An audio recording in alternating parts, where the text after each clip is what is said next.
안녕하세요. 책데이트 시간입니다. 진짜 빠르게 전해드리고 싶었는데요. 이제야 전해드립니다.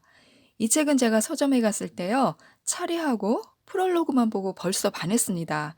그리고 안에 내용을 대충 이렇게 휘리릭 넘겨보고는요. 감이 와서 이 책 빨리 읽고 전해드려야지 이렇게 생각을 했는데요. 이제야 읽고 전해드립니다.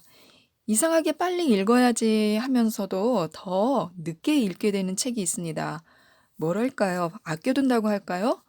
왜 아끼는지 모르겠습니다. 좋은 책들 빨리 읽고 좋은 내용들 빨리 전해드리고 싶은데요. 다 때가 있는 것일까요? 시작하겠습니다. 오늘 소개해드릴 책은요. 나를 바꿀 자유란 책입니다. 김민기 지음 풀의 너미에서 나온 책입니다. 이 책은요. 너만의 브랜드에 집중하라고 외치고 있습니다. 너만의 브랜드에 집중하라. 1장 꿈은 욕구 이전의 지식이다. 2장 낯선 만남이 인생을 바꾼다.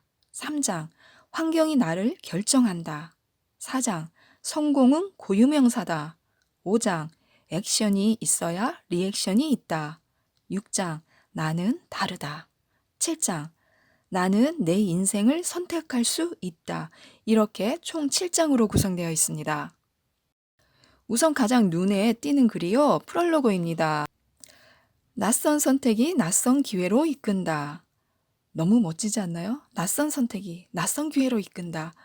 무언가 저를 낯선 선택을 하게 만들면서 그렇게 낯선 선택을 하면 낯선 기회로 이끌어 줄 것 같은 끌렸습니다. 제가 프롤로그는 거의 들려드리지 않는데요. 이번에는 전체를 들려드리도록 하겠습니다. 대신에요, 이 저자분에 대해서 또 어떤 일을 하시는지는 알려드리지 않겠습니다. 왜냐하면요, 그로 인해서 선입견을 가질 수 있고요. 책을 읽는 데 있어서 감동을 떨어뜨릴 수도 있고요. 그래서 미리 판단하실 수 있기 때문에 들려드리지는 않겠습니다. 낯선 선택이 낯선 기회로 이끈다. 다 의지가 약해서 그렇지 불굴의 의지만 있다면 누구나 성공할 수 있어. 이 식상한 교훈이 많은 사람을 좌절하게 했다. 불타는 의지만 있으면 뭐든지 할 수 있다고 착각하는 바람에 나는 의지가 약해서 변화할 수 없어 라는 고정관념을 가지게 되었다. 다수의 사람들이 초등학교 때부터 해오던 작심삼일을 반복하는 이유는 의지로 변화하려 했기 때문이다. 의지는 생각이다. 생각은 생각에게 속는다. 생각들은 서로 속고 속인다. 승리자는 늘 편안해지고 싶은 익숙한 생각이다. 불같은 의지는 사흘만 지나면 거품처럼 사라지고 없다. 불타던 자리에 남는 것은 자괴감. 나는 의지가 약해서 내가 원하는 삶을 살 수 없다. 그리고 합리화. 지금의 삶도 그렇게 나쁘지만은 않다. 의지는 변화의 목표 지점을 설정한다. 결과의 시작점일 뿐이다. 우리를 목표로 데려다 주지는 못한다. 다이어트를 하려는 의지를 불태운다고 살이 빠지지는 않는다. 자신이 원하는 사람으로 변화하려면, 원하는 삶을 살고 싶다면 그것을 가능하게 하는 환경 속에 있어야 한다. 평생 늦장꾸러기로 살던 사람이 아침형 인간이 되려는 의지를 불태운다고 아침에 눈이 떠지지 않는다. 하루 이틀은 몰라도 지속할 수 없다. 매일 잠자리에 들기 전에 아침형 인간에 대한 의지를 불태워야 한다면 그것도 바람직하지 않다. 의지에 맡기지 말고 그냥 일찍 일어나는 수밖에 없는 환경을 만들면 된다. 늦잠을 잘 때마다 알람 시계를 하나씩 더 살 수 있다. 방 안을 굴러다니는 알람 시계를 살 수 있다. 욕실에서 칫솔을 물고 사진을 찍어야 알람이 꺼지는 어플을 설치할 수 있다. 또 알람을 끄고 늦잠을 잤다는 자괴감은 도움이 되지 않는다. 목표를 정했으면 그 다음은 환경을 만드는 데 집중해야 한다. 인간은 동물이다. 그저 생각을 좀 할 뿐이다. 다른 동물들처럼 환경의 영향을 절대적으로 받는다. 여기서 환경은 만나는 사람, 자주 접하는 가치관, 많은 시간을 보내는 공간 등을 뜻한다. 가족도 환경이고, 친구도 환경이고, 읽는 책도 환경이다. 지금까지 만난 사람, 들은 말, 읽은 책, 생활 공간 등이 현재의 우리를 만들었다.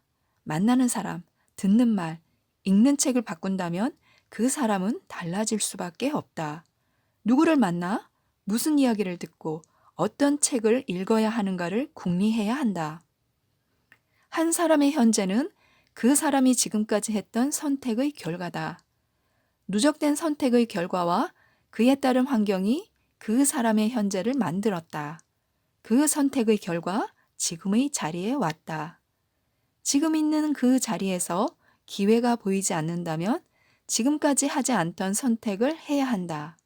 낯선 선택이 낯선 기회로 이끈다. 제가 왜 전체를 들려드렸는지 이해가 되시죠? 한편의 시 같지 않나요? 저는 이 프롤로그가 아주 마음에 들었습니다. 책 한 권의 이야기를 독자들에게 들려주고 싶은 이야기를 한 편의 시로 작성한 것 같아서요. 실제로 이 책은요, 한 편의 시처럼 구성되어 있습니다. 짧은 문장이 군더더기 없이요, 시처럼 표현되어 있어서요, 315쪽이지만요, 빠르게 읽히고요, 중간중간 멋진 사진과 함께 하기 때문에요, 읽는 맛도 아주 새롭습니다. 이 저자분이 20대가 되었을 때요, 기회가 찾아옵니다. 저자분의 친구의 아버지가 부자 회장님이셨는데요. 너희들 요새 쓸데없이 시간만 보내고 있다며 하면서 아들과 아들의 친구들에게 일을 시킵니다. 저기 어디에 가서 그 땅에 아파트를 지으면 분양이 될지 안 될지, 분양이 된다면 평당 분양가가 얼마나 될지 알아봐 하고요. 우여곡절이 있었지만 일을 만족스럽게 해냈고요. 회장님은 각자에게 1,000만 원씩 주셨다고 합니다. 또 회장실에 걸린 커다란 세계 지도를 보면서요. 젊을 때는 일도 열심히 해야 하지만 여행도 많이 다녀야 해. 그래야 너희들이 큰 세계관을 가질 수 있어. 아무데나 한 군데씩 찍어 보름 동안 보내줄게 하셨다고 합니다. 이 정도면 여행자 백지수표를 받으신 거 아닌가요? 부자에 대해서는 몰랐는데요. 이 일을 계기로 저자분은 많은 것을 깨달았다고 합니다. 부자는 돈이 많은 사람이 아니다. 부자는 기회를 주는 사람이다. 나는 그것이 올바른 부자라고 생각한다. 부자 아빠를 둔 친구가 부러웠다. 부자가 되려면 부자들 곁에 가라고 하잖아요. 그 말이 맞습니다. 이유가 있었던 거죠. 이 정도면 누구나 다 부자 아빠를 둔 친구가 부럽지 않을까요? 저도 부럽습니다. 얼마면 돼? 가고 싶은 곳만 말해. 다 보내줄게. 이렇게 말할 수 있는 날을 꿈꿔봅니다. 저자는 이런 친구의 부자 아빠를 보면서요. 세상을 바라보는 관점도 바꾸게 됩니다. 그에 따라서 행동과 스케일에도 변화를 갖게 되고요. 결국 자신만의 방식으로 성공하게 되는데요. 저자가 너만의 브랜드에 집중하라고 하는 이유가 있습니다. 남들과 같은 생각과 같은 길을 가면요. 그냥 다 똑같은 사람이 된다는 거죠. 확실한 목표와 분명한 이유가 있다면요. 계속 도전하면서 성장할 수 있고요. 실패해도 그건 실패가 아니라 남의 시선이 중요한 것이 아니라 내 인생이기 때문에 나만의 브랜드를 갖기 위해 집중할 필요가 있다는 것입니다. 이 책 안에 있는 글들을요, 몇 가지만 들려드리도록 하겠습니다. 세상과 만나는 방법. 무언가를 좋아하려면 우선 무언가를 경험해야 한다. 나는 나의 경험이 제일 중요하다. 경험은 세상과 만나는 방법이다. 그 만남을 통해 내가 어떤 사람인지 알아볼 수 있다. 여러 사람을 만나봐야 내가 어떤 사람인지 알 수 있다. 어디서 충돌하고 어디서 통하는지 알 수 있다. 여러 책을 읽어봐야 내 생각이 어떤 문장에서 반응하는지 알 수 있다. 그리고 경험을 통해서만 나의 가능성을 시험해 볼 수 있다. 익숙하다는 것과 좋아한다는 것은 다르다. 많은 사람들이 좋아하는 것과 내가 좋아하는 것은 다르다. 좋아한다고 말하는 것을 좋아한다고 확신할 수 있는가? 그렇게 말할 만큼 많은 경험을 했는가? 다들 그렇다던데의 세상에서 얼마나 벗어나 보았는가? 선택은 환경의 산물이다. 사람들은 주체적으로 선택한다고 생각하지만 그렇지 않다. 주어진 환경 내에서 선택하는 것이다. 누가 시켜주는 짜장면, 짬뽕만 먹어본 사람은 탕수육을 욕망하지 못한다. 메뉴를 모르기 때문에 다른 요리에 대한 욕구가 없다. 어쩌면 기름진 중화 요리보다 담백한 일식이 입에 맞을지도 모른다. 사람은 욕구에 따라 선택한다. 욕구는 환경의 지배를 받는다. 우리가 하는 선택은 환경의 산물이다. 나는 나를 얼마나 쓰고 있을까? 나는 나를 얼마나 쓰고 있을까? 나를 얼마나 활용하고 있을까요? 10%? 20%? 나의 잠재력은 무한하다는 겁니다. 나는 의심한다. 소확행을 추구하는 삶을 적극적으로 선택한 것일까? 그게 마음에 쏙 드는 삶일까? 피치 못할 선택, 궁여지책은 아닐까? 가능성을 최대한 발휘하는 삶이 아니라 최소한의 삶으로 자포자기해버린 것은 아닐까? 자신에 대해 너무 과소평가하고 있는 것은 아닐까? 아무것도 아닌 과거의 몇몇 일들로 의기소침해져 있는 것은 아닐까? 사람들을 만나면서 자주 이런 생각을 한다. 자신에 대한 기대감이 너무 낮다. 자신의 가능성을 너무 적게 보고 있다. 저는 이 글을 읽고선요, 정말 우리 스스로가 우리 자신에 대한 기대감이 너무 낮고 자신의 가능성을 너무 작게 보고 있었던 것은 아니었을까 하고 의심하게 되었습니다.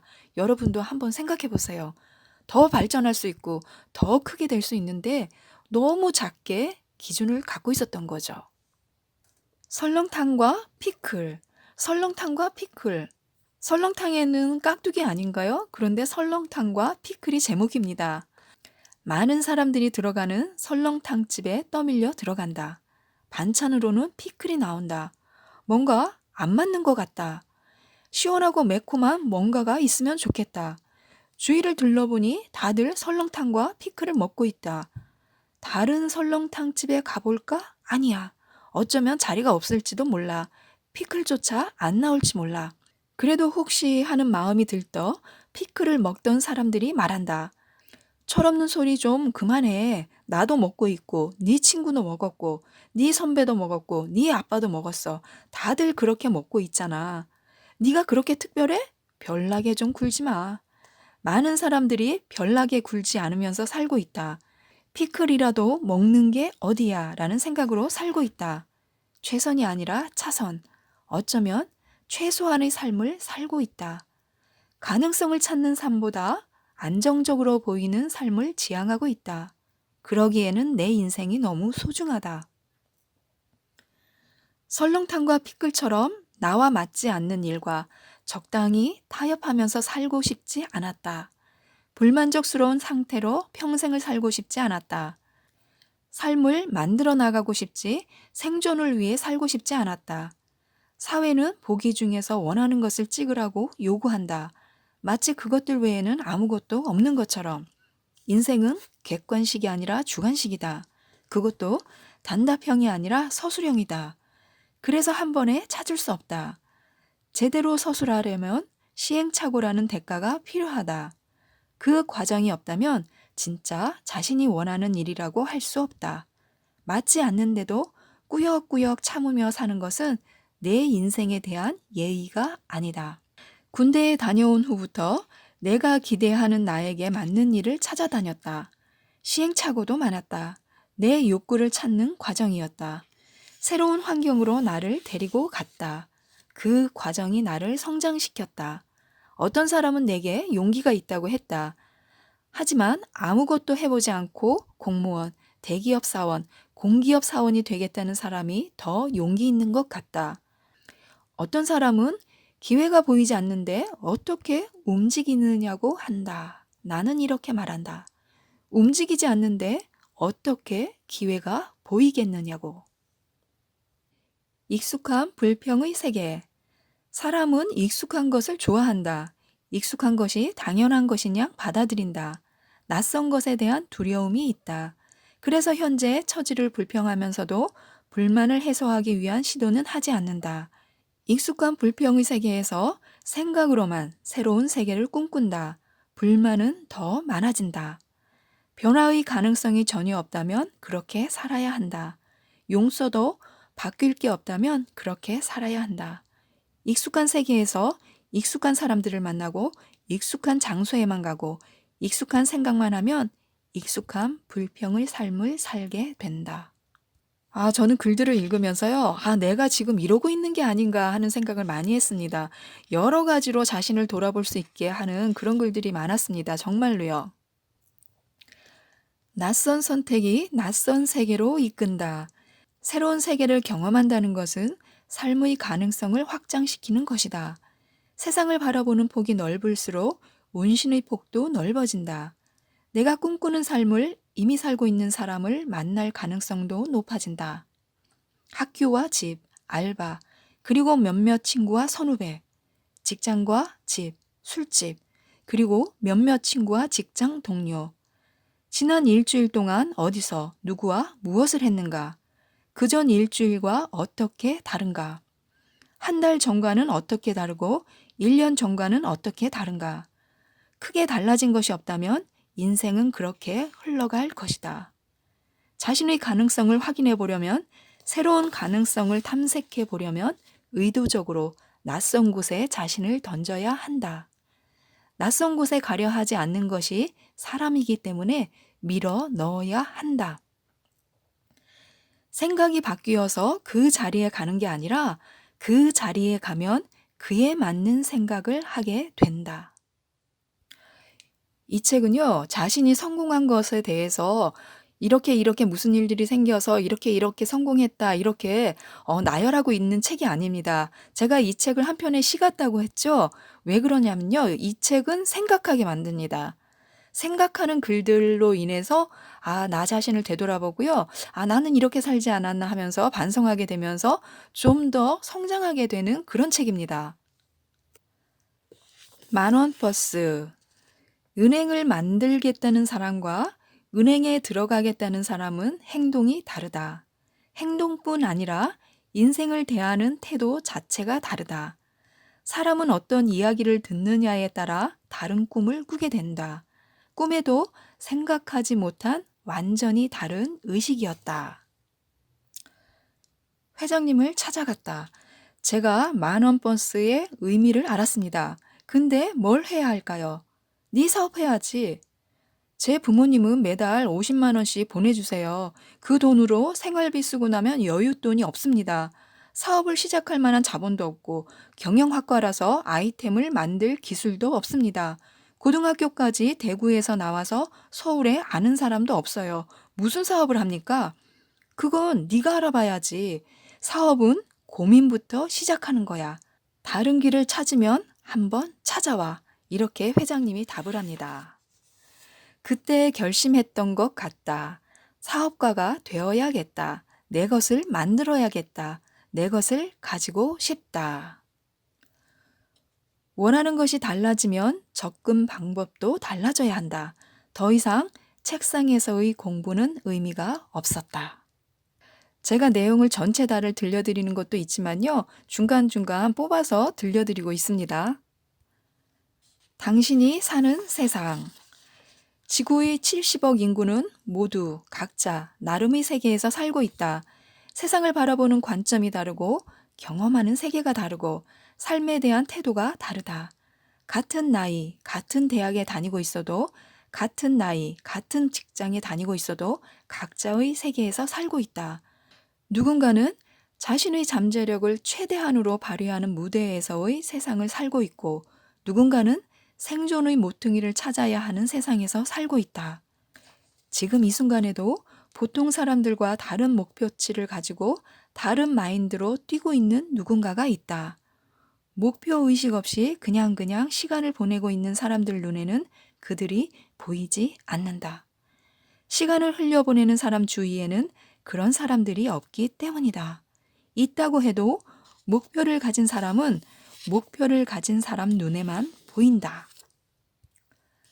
터닝 포인트는 없다. 한 사람이 평생을 사는 동안 인생을 바꿔줄 만한 자극을 몇 번이나 받을까? 그 자극이 계기가 되는 경우는 몇 번이나 될까? 그 계기가 결심으로 이어지고 끝내 변화를 이뤄내는 사람은 얼마나 될까? 결심을 성취하는 사람과 그렇지 못한 사람의 차이는 어디에 있을까? 사람마다 현재의 자신을 돌아보는 계기는 계속해서 생긴다. 그럴 때마다 누구보다 강한 의지로 누구보다 강한 성공에 대한 갈증을 느끼게 된다. 하지만 짧은 순간일 뿐이라는 게 문제다. 다시 익숙한 세계의 익숙한 자신으로 돌아가는 이유는 동일한 환경에서 동일한 시선으로 고민하기 때문이다. 그래서 원위치로 돌아가는 동일한 패배를 겪는다. 직장인의 고민은 직장인에게 물어봐야 해결책이 나오지 않는다. 취준생의 고민은 취준생에게 물어봐야 해결책이 나오지 않는다. 거기서 얻을 수 있는 것은 너도 나와 별로 다르지 않구나 라는 위안뿐이다. 자극이 변화로 이어지려면 그 자극이 지속적으로 일어나는 환경에 있어야 한다. 그 환경 속에서 숙성이 되어야 한다. 일정 기간 숙성이 되어야 진정한 변화가 이루어진다. 한 번의 선택은 큰 결과를 불러오지 못한다. 하지만 그 행동이 다음 행동을 촉발할 수는 있다. 변화를 하려면 근본적인 자질이 필요하다. 진지함이다. 아무리 알려줘도 진지하게 받아들이지 않으면 좋은 말이네 하고 끝난다. 자는 사람은 깨워도 잠든 척하는 사람은 못 깨운다. 정말 맞는 말 아닌가요? 자는 사람은 깨워서 일어나면 되는데 잠든 척하고 있다는 거는 안 일어나겠다는 거잖아요. 잠든 척하는 사람이 아니었는지 또 다시 한번 읽으면서 돌아봤습니다. 신용으로 살 것인가? 신뢰로 살 것인가? 친구들은 과거에 자신들이 한 말을 기억하지 못한다. 혹은 그 의미를 다르게 해석한다. 나는 원칙을 지켜가면서 13년 전 친구들에게 설명했던 사업 그대로를 하고 있다. 이제는 완전 전설이 되었다. 친구들은 자신의 기억을 바꿨다. 너는 될 줄 알았어. 신뢰는 원칙을 지키는 시간들을 쌓아가는 것이다. 자기 자리를 지키는 날들을 쌓아가는 것이다. 내가 사업을 중도에 포기했다면 나에 대한 친구들의 인식은 변하지 않았을 것이다. 어떤 자리에서 어떤 일을 하든 원칙을 지키면서 그 자리를 지키면 사람들의 인식이 변한다. 그 자리에서 어떤 존재가 되면 그것이 곧 신뢰 등급이 된다. 이 등급이 높은 사람일수록 영향력의 범위가 넓다.